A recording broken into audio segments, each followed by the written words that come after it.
오늘 김태근 집사님 우리 교회 오셔서 처음 기도하셨는데, 내가 아까 우리 장로님 그 찬양 끝나고 통성으로 기도할 때 기도한 내용이 하나님의 말씀, 히브리서 말씀, 그 말씀으로 기도를 했거든요. 하나님의 말씀 우리 혼과 영과 골수와 관절을 찔러 쪼개기까지 하도록. 그런데 그걸 그대로 기도하시더라고요. 네. 근데 오늘 또 11, 12 구역도 특송하시면서 오늘 오전 설교 말씀을 그대로 옮겨 놓은 듯한 그런 찬송의 가사입니다. 주님의 것을 내 것이라고 착각하고 살아온 우리의 삶을 용서해 달라고 우리가 하나님께 기도하면은 또 하나님께서 더 많은 것으로 채워주시리라 믿습니다. 은혜로운 찬송 감사드리고, 오늘 우리가 읽었던 이 하나님의 말씀 요한복음 6장 66절에서 68절까지 이 말씀을 이제 배경이 6장부터 쭉 진행이 돼요. 이 6장이 상당히 깁니다. 요한복음 6장이 아주 긴데요. 이제 가깝게는 이제 41절부터 예수님께서 자신을 생명의 떡이다. 그래, 생명의 떡, 내가 생명의 떡이고 내가 하늘에서 내려온 떡인데 이제 나를 먹고 내 떡을 내 살을 먹고 내 피를 마시는 자는 살 것이다. 산다는 이야기를 하니까 죽는 이야기도 해야 되겠죠. 그러니까 예수님께서 맞고 자꾸 죽는다 산다 이렇게 하니까 이 사실 그 잘못하면 예수님 믿다가는 우리 다 죽겠구나 그런 생각을 했던 것 같아요. 무리들이나 제자들 중 일부도. 그래서 60절 이후에 60절에 보면 이런 말씀이 나와요. 이런 말씀을 계속 하니까 떡을 먹고 살을 먹고 뭐 피를 마신다 이렇게 하니까 사람들이 아마 마음속에 아마 이제 두려움이 생긴 것 같아요. 60절에 보면 이런 말씀이 나와요. 제자 중 여럿이 듣고 말하되 이 말씀은 어렵도다. 누가 들을 수 있느냐. 그래서 이제 막 수근수근 거리니까 예수님께서 또 말씀합니다. 영은 유익하고 육은 무익하니라. 육은 여기 무익하다는 것은 우리 육체가 무익하다는 뜻이 아니에요. 우리 몸이 영과 육으로 구성되어 있는데 우리 몸으로 구성된 것 중에 영은 유익하고 육이 약하다는 뜻이 아니라 여기서 말하는 예수님 말하는 육이라는 것은 세상의 욕심을 의미하는 거거든요. 예수님을 믿지 않는 삶, 그게 육적인 삶을 의미하고, 그럼 영은 무엇이냐? 예수님을 믿는 삶, 그런 삶이 영적인 삶인 거죠. 그걸 말씀하고 있는데도 불구하고 제자들이나 이제 일부 예수님을 따라다니는 당시까지 따라다녔던 사람들 중에 상당수가 오해를 한 거죠. 야, 예수님 따라다녔다가는 잘못하면 다 죽겠구나. 그래서 상당수가 예수님을 떠났어요. 그러니까 그 말씀이 오늘 본문 66절이에요. 66절 보세요. 그때부터 그의 제자 중에서 많은 사람이 떠나가고 다시 그와 함께 다니지 아니하더라. 잘못해서 예수님을 따라다니다가는 아무것도 얻을 것이 없을 것 같은 그런 아무 생각이 들었던 것 같아요. 지금까지 어떻습니까? 예수님께서 이 땅에 오셔서 아무도 행하지 못한 일을 행했어요. 그죠? 귀신을 막 쫓아내고 막 만지면은 병이 낫고 불치병이 막 이렇게 회복이 되고 죽은 사람도 살아나잖아요. 나사로도 죽은 지 나흘이나 됐는데도 불구하고 그냥 배를 동인 채로 그냥 무덤에서 걸어 나왔잖아요. 그런 역사, 나인성 가부의 아들을 죽었는데 죽어가지고 이미 그는 이제 간에 있는데도 살리셨어요. 뭐 그런 역사, 또 500여의 기적의 역사, 700여의 기적의 역사, 수많은 역사들이 일어났잖아요. 그런 이제 것들을 통해서 보니까 야, 이 예수님 한번 따라다니면은 뭔가 있겠구나. 아마 그런 사람들 거의 대부분이었을 것 같아요. 또는 일부 강성인 제자들 중에서는 일부는 이제 예수님을 정치적인 메시아로 오해를 했어요. 그러니까 지금 그 당시 배경이 어떤 상태냐면 로마 식민지. 로마가 이 이스라엘을 그냥 그 식민지로 다스리던 그런 시대였어요. 억압을 많이 받았죠. 핍박을 받았고, 그러다 보니까 이 정치적으로 이 나라가 통일을 하려면은 뭔가 영웅적인 사람이 필요하겠죠. 그죠? 바로 그 사람이 예수님이다. 그렇게 생각하고 예수님을 정치적인 메시아로 이렇게 따랐던 사람들도 상당히 많았어요. 사실 제자들도 예수님의 제자 중에 12제자, 그러니까 이제 뭐 한 명은 가룟 유다니까 이제 어쨌든 그는 배반을 했고, 나머지 제자들도 사도들이죠. 그러니까 사도들도 사실은 예수님께 십자가에 못 박히시고 부활하시기 전까지도 상당히 대부분이 그죠? 믿음이 없었어요. 거의 대부분 믿음이 없었다. 예수님을 정치적인 메시아로 그렇게 생각하고, 야고보 요한이 어떻습니까? 그의 어머니가 와가지고 예수님한테 살짝 옆으로 그래서 나중에 우리 아들 둘이니까 하나는 오른편 하나는 왼편에 이렇게 하면 안 되겠습니까? 이렇게 이런 식으로 여전히 육적인 그런 삶을 따랐다는 거죠.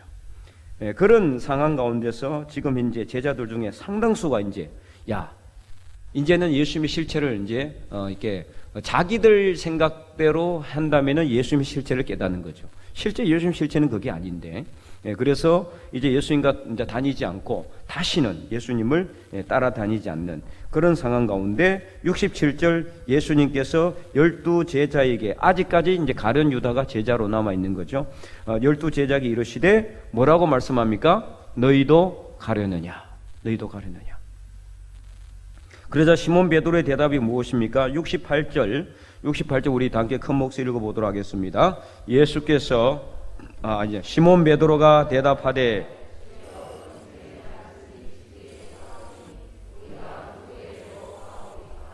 아멘. 네, 시몬 베드로는 참 정답은 잘 이야기해요. 네, 정답은 나중에 예수님을 3번이나 부인하고 배반하지만 그러나 또 그가 닭 울음 소리를 듣고 통곡하여 회개하고 하나님께 바로 돌아오죠. 어쨌든 이 베드로의 대답 정말 지극히 정답인 대답을 하고 있습니다. 주여 영생의 말씀이 주께 있사오니 우리가 누구에게로 가오리까? 네, 누구에게로 가오리까? 오늘 우리가 이렇게 예수님 앞에 하나님 앞에서 예배를 드리는 모든 이유가 무엇입니까? 영생의 말씀이 있기 때문에 오늘 이 자리에 우리가 앉아 있는 줄 믿습니다. 아까 우리 11.12구역 그 찬양 했던 그 특성 가사대로 정말 우리 살아가는 모든 삶에 우리에게 주신 것이 다 우리 게 아니거든요. 사실은 우리 게 아니고 하나님께서 우리에게 주신 거.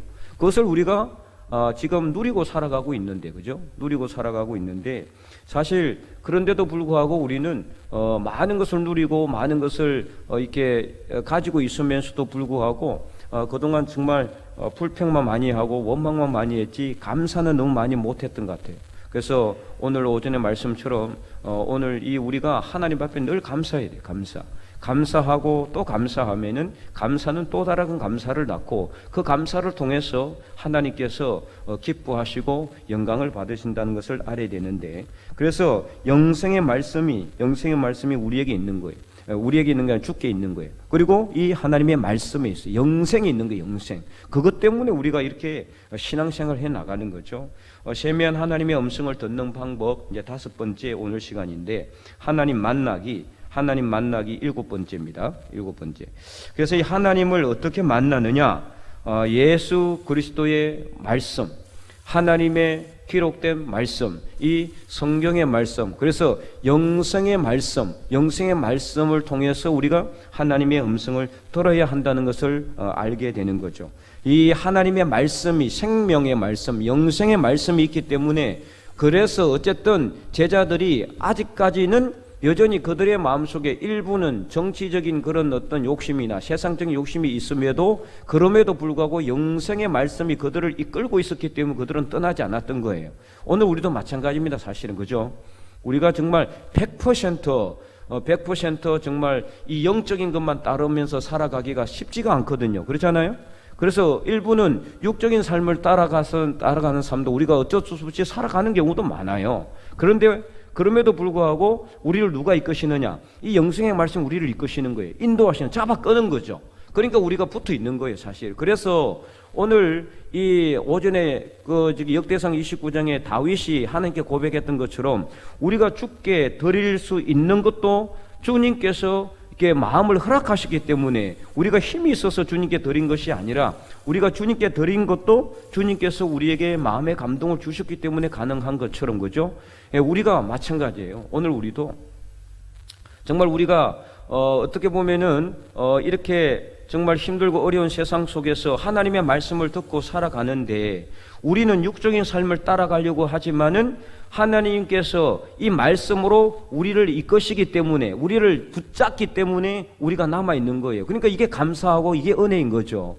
그러니까 우리가 내가 능력이 있거나 내가 정말 성령의 충만한 의지가 있어서, 물론 때로는 그렇지만 늘 그렇지는 못하잖아요. 그래서 항상 세상의 유혹에 우리가 자꾸만 지고 넘어지고 자빠지기는 하지만은, 그러나 하나님의 백성이기 때문에, 우리가 예수님을 주로 영접했기 때문에 하나님의 영생의 말씀이 우리를 붙잡는 거예요. 어디 가려고 할 때 우리를 붙잡는 거죠. 못 가도록 이끄는 거예요. 그래서 선한 길로 이끌어 가시는 겁니다. 그 하나님의 말씀이 우리를 붙잡지 않았으면 우리는 벌써 망하는 길로 갔을지도 모르는 겁니다. 그러므로 이것이 은혜인 거죠. 그래서 우리가 내가 뭔가 하려고 해서 지금 내가 믿음의 길을 단단하게 서가는 것이 아니라, 하나님께서 나를 하나님의 영생의 말씀으로 이끌고 있기 때문에, 붙들고 있기 때문에, 붙잡고 있기 때문에 오늘 저와 여러분이 이 자리에 있는 줄로 믿으시기 바랍니다. 그래서 이 하나님의 입에서 나온 말씀을 통해서 하나님을 만나야 되는데, 하나님 입에서 나오는 말씀, 이 말씀이 바로 성경입니다. 성경. 그래서 우리는 자주 성경을 읽고 묵상하는 삶을 살아야 되는 거죠. 렉시오 DB나 이제 우리 기억을 하도 많이 해가지고 다 외우죠. 네, 한번 보겠습니다. 첫 번째가 뭡니까? 렉시오 DB나 렉시오, 읽기죠, 그죠? 읽기. 무엇을 읽어야 됩니까? 성경 말씀을 읽어야 돼요. 성경 말씀을 읽어야 돼요. 두 번째 뭡니까? 메디타티오. 메디타티오 뭐라고 그랬어요? 묵상하기. 읽은 하나님 말씀 어떻게 해야 된다? 묵상하라. 묵상. 그래서 소가 여물을 먹고 되새김질을 하는 것처럼 매일매일 하나님의 말씀을 읽은 대로 그 읽은 말씀을 자꾸 되새겨 보는 거예요.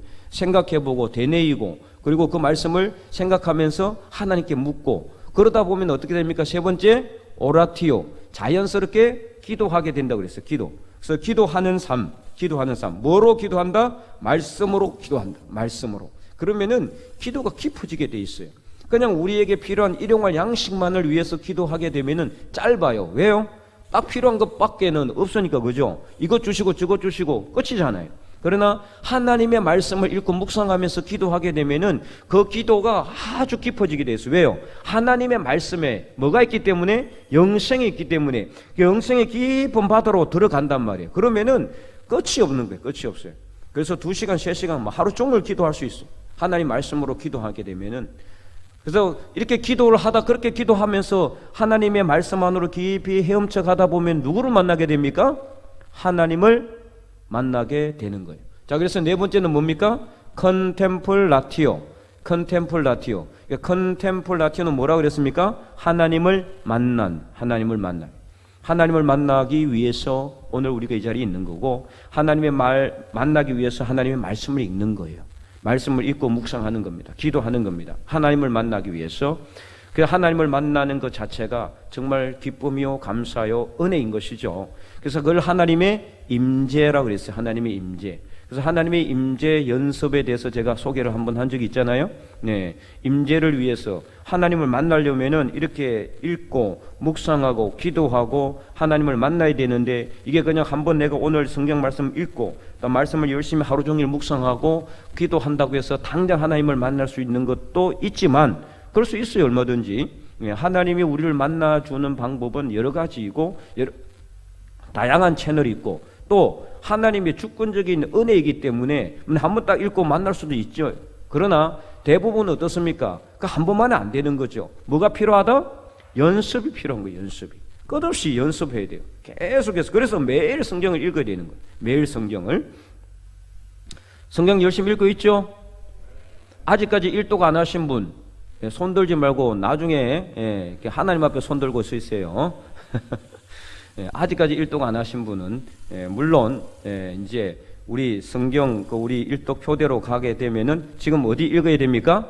시편이죠. 시편. 네, 시편을 읽어야 되는데 그 따라가는 것도 허겁지겁 따라가서는 안 돼요. 여유 있게 따라가야 되는데 이거 따라가는 것도 막 힘들어가지고 지금 시편은 길기 때문에 하루에 보통 5편에서 길게는 10편까지 있어요. 그러니까 이렇게 부지런히 따라오셔야 돼요. 부지런히.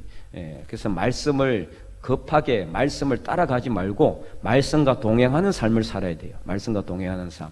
여러분이 예수님의 뒤를 따라가되 바로 뒤를 바짝 따라가고 옆에 같이 따라가면 좋지만은 너무 멀리 떨어지면 안 돼요. 그러면 어떻게 됩니까? 베드로처럼 긴급한 상황에서 주님을 부인할 수밖에 없어요. 지금 세상의 유혹과 욕심이 내 마음에 꽉 들어와 있기 때문에 가까이 따라가지 못하고 멀찍이 따라가는 거예요. 멀찍이. 그래서 저번에 말씀드렸죠. 어떤 신앙을 멀리하라? 멀찍이 따라가는 신앙을 멀리하라. 멀찍이 따라가면 안 돼. 예수님 뒤를 바짝 뒤를 따라가야지. 말씀도 마찬가지예요. 말씀을 따라가는 것이 예수님을 따라가는 것이고, 예수님을 따라가는 것이 뭡니까? 하나님을 따라가는 거예요. 하나님을 따라가는 거예요. 그래서 이 말씀을 읽기에 뭐 허겁지겁, 야 오늘 뭐 시간 없는데 한번 1분 만에 다 읽어야지, 뭐 이러면 안 되는 거예요. 이러면 시간과 여유를 두고 오늘 정해진 말씀을 여러 번 읽어보고 그래야 묵상이 되는 건데, 급하게 읽으면 묵상 안 합니다. 못 합니다. 절대로. 읽는 것에 급급한 거예요. 읽는 것에. 이러면 안 돼요. 여러분 저번에 한번 말씀드렸죠. 뭐를 가져야 된다? 하나님 앞에 매너를 지키라고 했어요. 매너. 그죠? 아무도 안 들은 것처럼 이렇게 저를 쳐다보고 있네 또. 예, 매너를 지키라 그랬죠. 무슨 이 매너가 뭐냐? 우리가 그렇잖아요. 예, 우리가 여러분 식사를 하게 되면 어디 중요한 어떤 사업의 파트너를 내가 만난다. 그거 어떻습니까? 정장하고 막 2시간, 3시간 전부터 일어나서 화장하고 막 그죠? 옷 예쁘게 입고 그냥 2시간, 3시간 전에 1시간 전에 가가지고 앉아 기다리잖아요. 그죠? 아니에요? 예.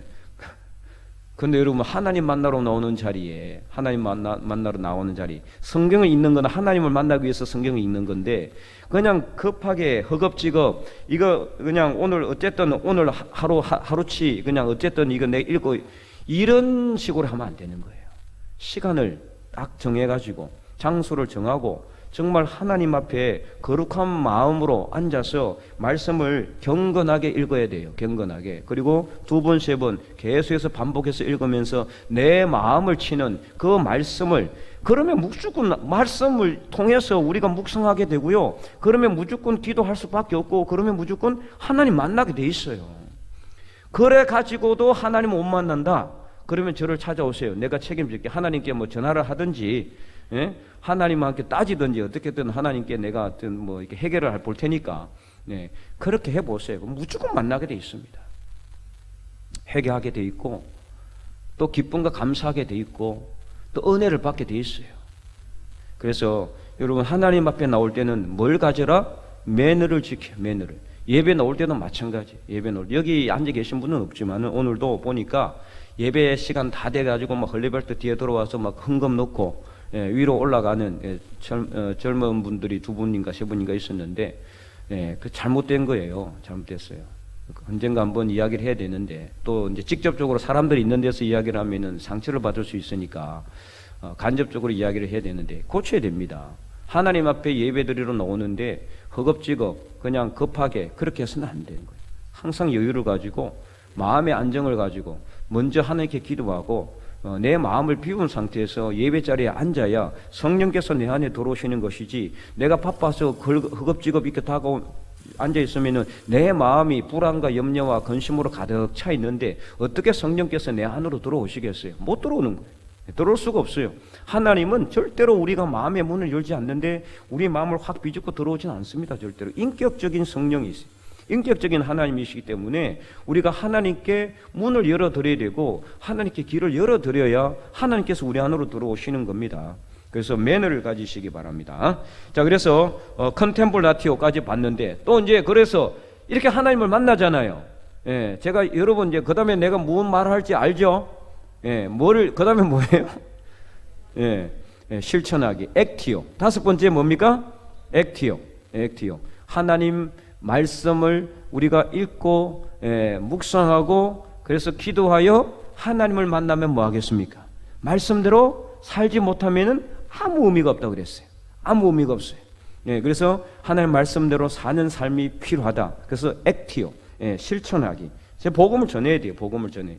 열심히 복음을 전하고 하나님 말씀을 전하고 전도하고 선교하는 삶을 살아야 된다. 물론 그것이 꼭 하나님 말씀을 들고 나가서 전도지 돌리면서, 물론 이것도 정말 귀하고 중요한 일이지만 더 필요한 것은 뭐예요? 우리가 말씀대로 살아야 돼. 이게 진정한 전도예요. 예, 이게 진정한 전도. 삶의 전도가 필요하다 이 말이에요. 삶의 전도. 내 삶이 그리스도인 같은 삶이 되면은 내가 애써서 교회 가자 안 그래도 내 옆에 있는 사람이 안 믿는 사람이면은 교회 따라오게 돼 있어요. 나도 한번 교회 가보자. 당신처럼 살기려면은 어떻게 하면 되느냐 묻게 돼 있다 이 말이에요. 정말 법 없이도 살고 거룩한 삶을 살고 구별된 삶을 살고 하나님의 말씀대로 실천하는 삶을 살면은 그 삶의 전도인 거예요. 삶의 전도, 생활의 전도가 필요해요. 가장 중요한 것은 뭔 전도다? 삶의 전도, 생활의 전도입니다. 내 삶이 공평하고 공의롭고 정의로우면은 하나님 말씀을 그 삶으로 전하는 겁니다. 다른 사람들에게. 이게 진짜 중요한 거예요. 하나님께 영광 올려드리는 삶이죠. 그리고 어떻게 됩니까?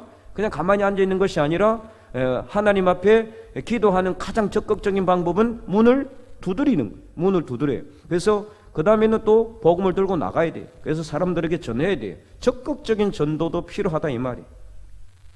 그래서 액티오, 마지막 액티오까지 우리가 알아봤는데, 그래서 성경은 그래서 이 모든 것이 뭐와 관련되어 있습니까? 하나님의 말씀과 관련되어 있는 거예요. 하나님의 말씀 중심이에요. 말씀 중심.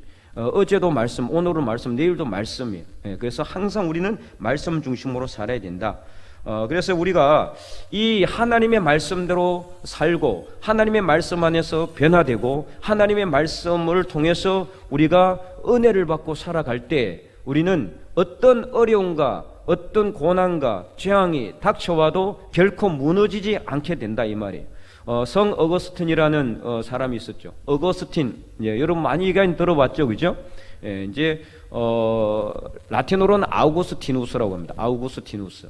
영어로는 어거스틴인데 이 어거스틴도 정말 그 젊었을 때는 힘든 아주 타락한 삶을 살았어요.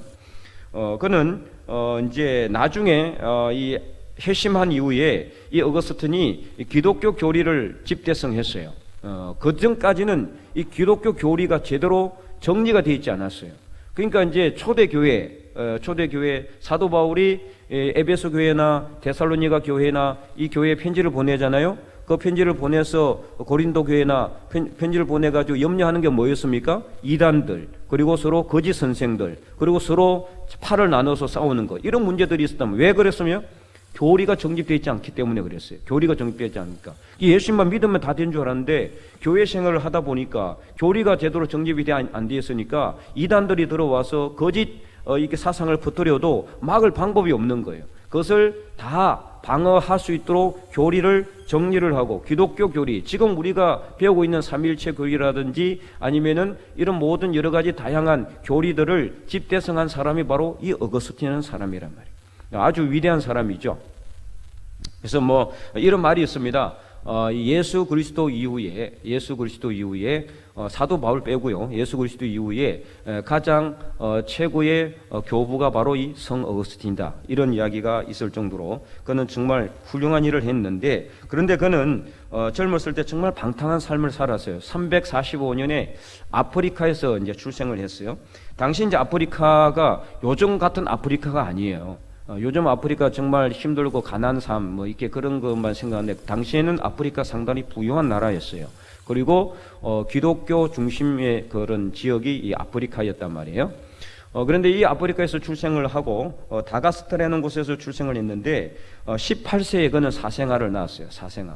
그러니까 방탕한 삶을 살았죠. 18살 때 이미 20살도 되기도 전에 사생아를 결혼도 하지 않고 어떤 여자와 동침해서 이렇게 타락한 삶을 살다가 아들을 낳았다 이 말이죠. 그리고 이제 이단인 그 마니교라는 이단이 있어요.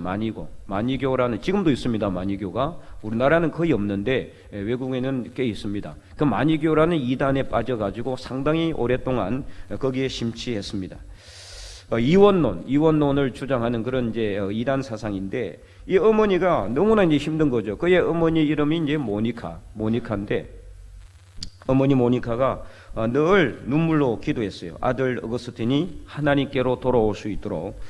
이제 그 집안 자체가 독실한 기독교 집안인데 이 어거스틴은 이제 방탕하고 타락한 삶을 아주 젊었을 때부터 살았다는 거죠.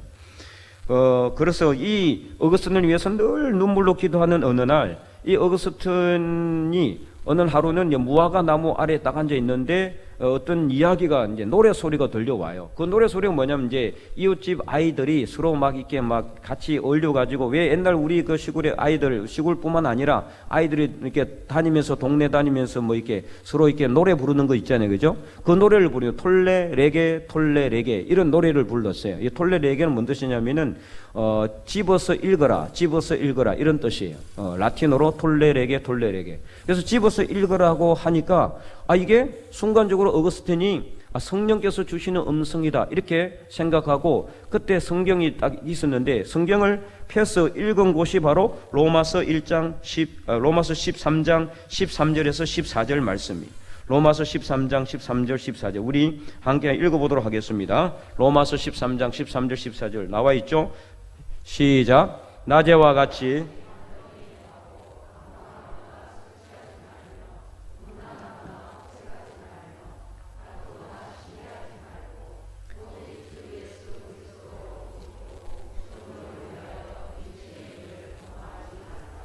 아멘. 예, 그래서 이 말씀이 딱 그가 집어서 성경책을 이렇게 딱 집어서 편 곳이 바로 로마서 13장 13절에서 14절 이 말씀이었어요. 그 말씀이 어떤 말씀이냐? 당시 그가 살아가고 있었던 삶의 정황하고 너무나 딱 맞아 떨어졌던 거죠. 낮에와 같이 단정히 행하고 방탕하거나 술 취하지 말며 음란하거나 호색하지 말며 다투거나 시기하지 말고 오직 주 예수 그리스도로 옷을 입고 정욕을 위하여 육신의 일을 도모하지 말라. 이 말씀을 읽는 순간 그는 완전히 깨어지게 됩니다.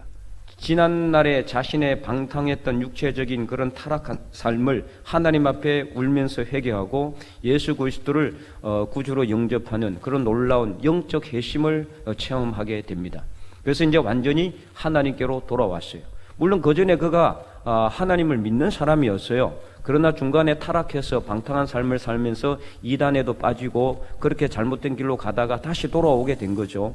호세아서 6장에 보면은 돌아오면은 하나님께서 치셨고 때리셨지만은 고치시고 낫게 해주시고 살려주시고 일어나게 해주시겠다는 그 말씀처럼 그가 하나님께로 돌아왔을 때 그는 완전히 살아나게 됐어요.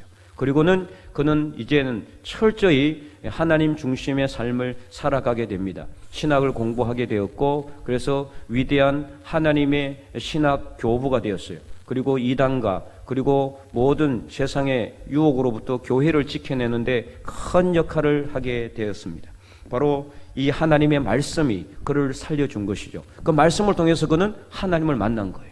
말씀을 통해서. 그래서 영생의 말씀이 하나님께 주님께 있으니 어디로 다른 데 갈 게 아닌 거죠. 그가 세상에서 타락한 삶을 살면서 방탕한 삶을 살면서 사생애까지 10대 나이에 낳으면서까지 그렇게 술과 그런 세상의 유혹에 시달리게 젖어서 살아봤지만은 거기에 만족함이 없다는 것을 알게 됐거든요.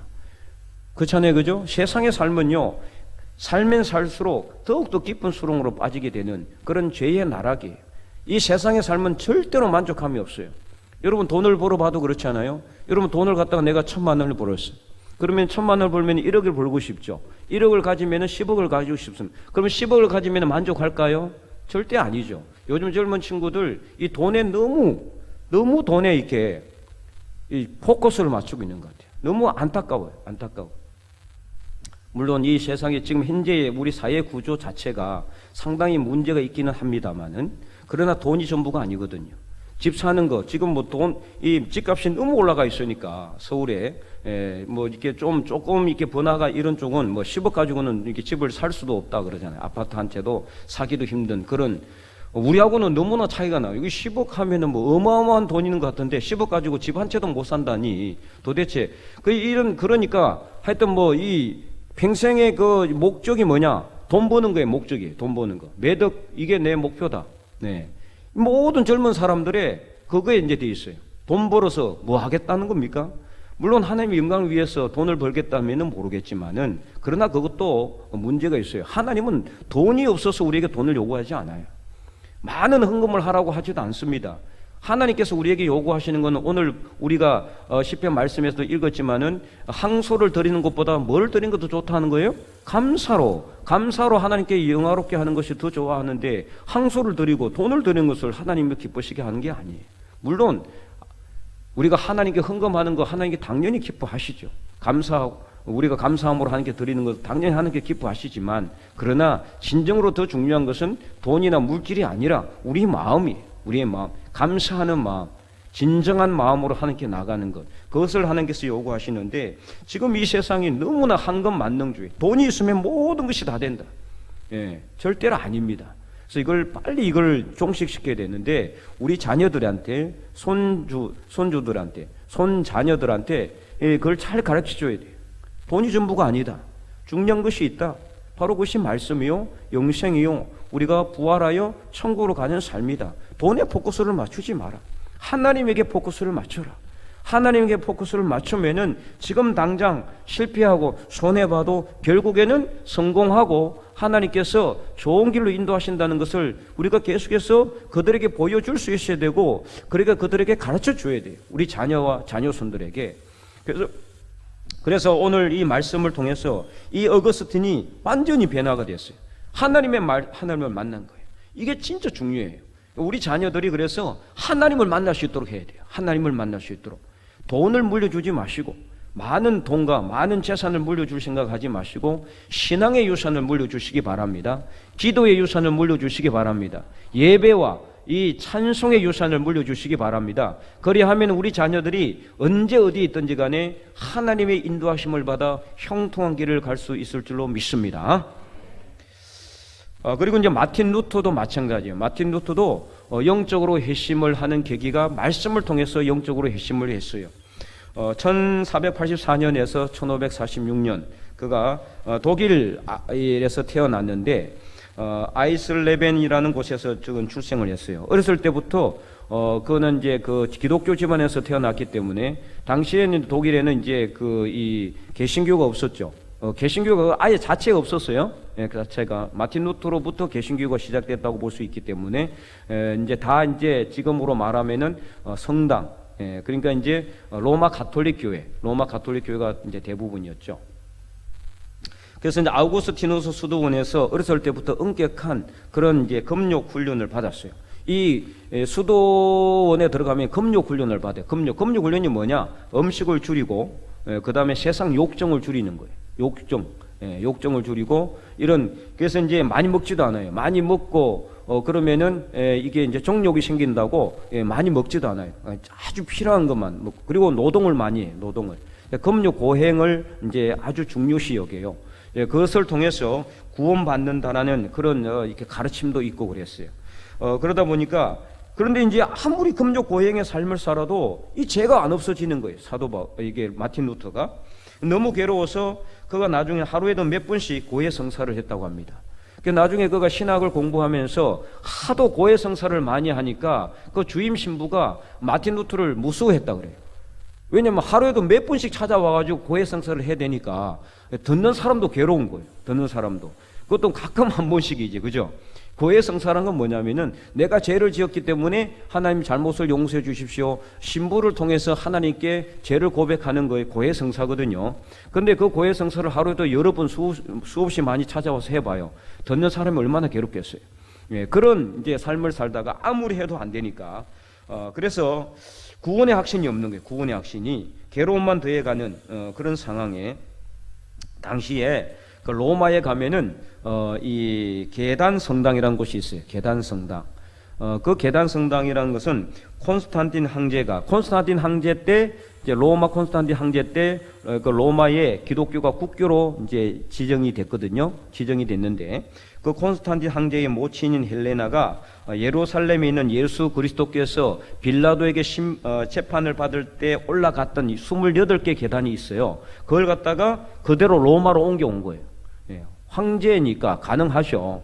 그럼 그대로 떠가지고 온 거예요. 그래서 떠서 그 계단을 그대로 떠가지고 옮겨와서 로마에 갖다 놨다. 그래서 그게 이제 계단 성당이 됐다고 합니다. 그래서 그 예수님께서 빌라도에게 심판을 받기 위해서 올라갔던 28개의 계단을 무릎으로 기어서 올라가는 거예요. 무릎으로. 그래서 무릎에서 기어서 마지막까지 올라가면은 뭘 받는다? 예, 제사함이 죄가 사라지고 구원을 받는다. 이런 말도 안 되는 그런 이제 이 이야기가 있었다는 거죠. 실제로 거기를 무릎으로 기어서 올라가는 신부들이나 이렇게 이제 그 기독교인들이 상당히 많았다고 해요. 상당히. 그래서 사도 바울도 당연히 그것을 따라 했다는 거죠. 그런데 무릎이 까지고 피멍이 늘고 피가 철철 흘러 넘쳐도 죄가 사라지지 않는 거예요. 사라지기는 그냥 더 뚜렷해지는 거예요. 너무나 괴롭죠. 그래서 그가 이제 너무나 괴로운 그런 상황에서 그럼에도 불구하고 사제가 되었어. 신부가 되었고 신학을 공부해가지고 1512년 비텐베르그 대학 신학 박사학위를 받았고 그래서 이제 막 주임 신부가 되고 그러는 과정에서 그가 우연히 하나님의 말씀을 읽다가 로마서 1장 17절 말씀을 읽게 됩니다. 그 말씀이 어떤 말씀이에요? 하박국 2장 4절의 말씀을 인용해서 사도 바울이 고린도 교회에 보낸 편지에 들어있는 내용이에요. 어떤 사람이 의인이 오직 이게 죄인과 의인의 차이가 뭐다? 의인은 오직 믿음으로 말미암아 살리라. 의인은 그러니까 예수님을 믿어서 구원을 받는 것은 이 금욕 고행이나 아니면은 다른 어떤 인간적인 행위가 아니라 오직 예수 그리스도를 믿음으로 가능하게 된다는 그 말씀을 읽게 되죠. 자, 우리 한번 로마서 1장 17절 말씀을 읽어보도록 하겠습니다. 로마서 1장 17절 말씀 스크린에 나오죠? 다 함께 큰 목소리로 시작.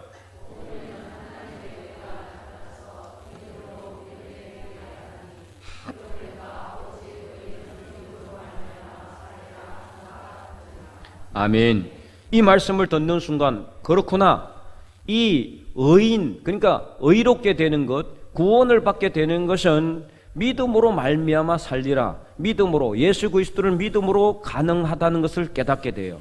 그래서 이신칭의 혹은 이신덕의 믿음으로 의롭게 된다. 믿음으로 구원을 받는다라는 그런 교리가 여기서 나오게 된 겁니다. 그래서 오직 의인은 믿음으로 말미암아 살리라. 우리가 예수님을 믿어 구원을 받게 되는 것이지 선한 행위를 많이 하거나 금욕 고행을 많이 하거나 어떤 다른 인간적인 행위를 해서 율법적인 행위를 통해서 의롭게 되거나 구원받는 것이 아닙니다. 오직 예수 그리스도를 나의 구주로 믿고 영접하고 그래서 나의 죄를 위해서 십자가에 못 박혀 돌아가신 예수님을 내가 마음으로 믿어서 의에 이르고 입으로 시인하여서 구원에 이르게 되는 것, 바로 그것이 구원입니다. 그것을 사도 바울이 마틴 루터가 정확하게 깨달았어요. 이것이구나. 그래서 그는 지금까지 있었던 그 가톨릭 로마 교회의 아주 잘못된 그런 것들을 다 이제 적어가지고 95개 조와 95개나 되는 그런 그 반박문을 작성을 해요. 면죄부를 팔아가지고 이렇게 구원을 받게 한다는 거. 그 면죄부가 뭐냐면은요, 일정 금액의 돈을 주면은 구원증서를 써줘요. 말도 안 되는 소리죠. 돈을 내면 구원받게 되는, 이게 말도 안 되는. 그리고 성직 매매라든지, 그 다음에 이 성모 마리아 숭배라든지, 이런 여러 가지 말도 안 되는 그런 내용들이 쭉 있어요. 연옥도 마찬가지로 연옥설도 성경에 없는 거거든요. 연옥이라는 게 죽으면은 연옥이라는 게 가 있다가 거기서도 회개하면은 구원받는다. 성경에 없는 내용이죠. 이런 잘못된 교리들을 쭉 적어가지고 95개 조항 비텐베르그 그 대학 그 정문에다 붙였어요. 난리가 났죠. 그러니까 그 당시 로마 가톨릭 교회로 봐서는 완전히 뭐예요? 이적 행위인 거죠. 이적 행위. 완전히 반역이에요. 반역.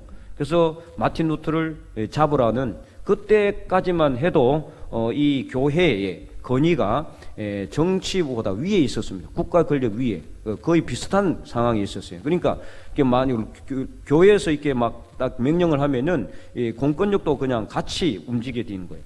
그래서 이제 수배를 받고 도망을 다니다가 그 마틴 루터를 통해서 영향을 받은 사람들이 일어나게 돼요. 그 중에 가장 대표적인 사람이 프랑스 출신인 이 존 요한입니다. 칼빈이라고 합니다. 칼빈.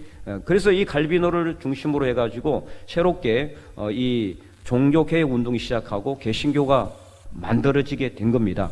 그래서 우리가 오늘 이 개신교의 전신이 바로 어떻게 보면은 마틴 루터라고 보시면 돼요. 근데 마틴 루터가 그가 하나님을 만난 자리가 어디입니까? 바로 말씀이었어요. 말씀. 로마서 1장 17절 말씀, 하박국 2장 4절 말씀을 인용했던 오직 의인은 믿음으로 말미암아 살리라. 오늘 우리가 하나님의 말씀 안에 하나님이 있습니다. 하나님 말씀 안에 하나님이 살아 계십니다. 하나님 말씀 안에서 하나님을 만날 수가 있습니다. 그래서 하나님의 그 미세한 음성을 듣기 위해서는 어떻게 해야 됩니까? 하나님의 말씀을 부지런히 읽고 묵상하고 기도하여서 하나님을 만나 하나님 말씀대로 순종하며 하나님 말씀을 실천하는 저와 여러분의 삶이 될 수 있기를 주님의 이름으로 간절히 축원드립니다.